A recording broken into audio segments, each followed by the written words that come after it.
Perhaps the first thing that comes into your mind when thinking about Galileo is that he claimed heliocentrism, which means the Earth is revolving around the Sun.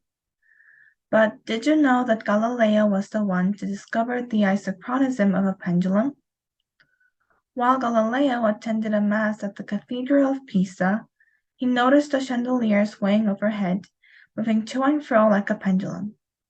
Galileo noticed that it always took the same time to complete its swing, whether it traversed a wide arc or a small one.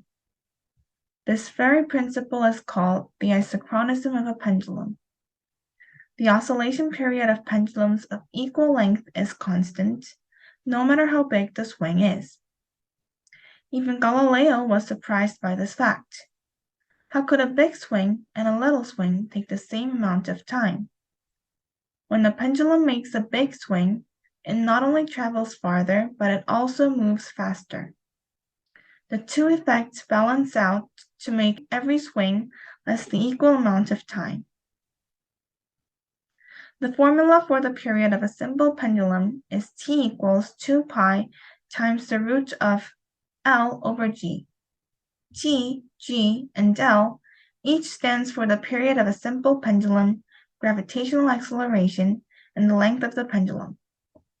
Since pi and g are constants, this equation means that the period of the simple pendulum only depends on the length of the pendulum. If the length is increased by 4 times, the period is doubled.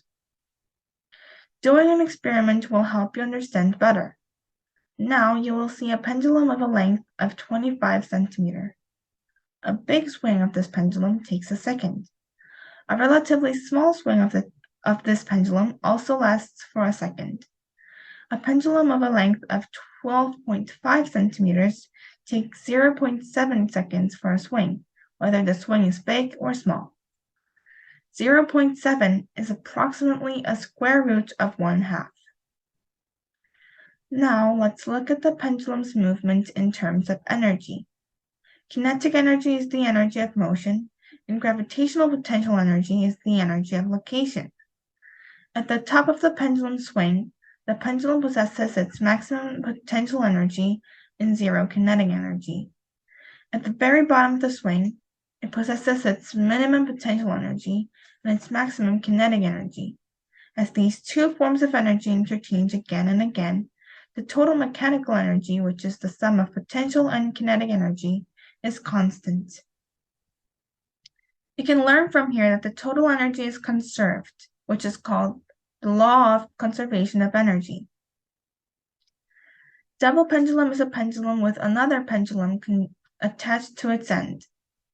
It is very difficult to predict or analyze its movement compared to the single pendulum. Double pendulum is a typical example of chaos, which means even a slight difference in how you swing it will lead to wildly different results. Thank you for listening to my presentation.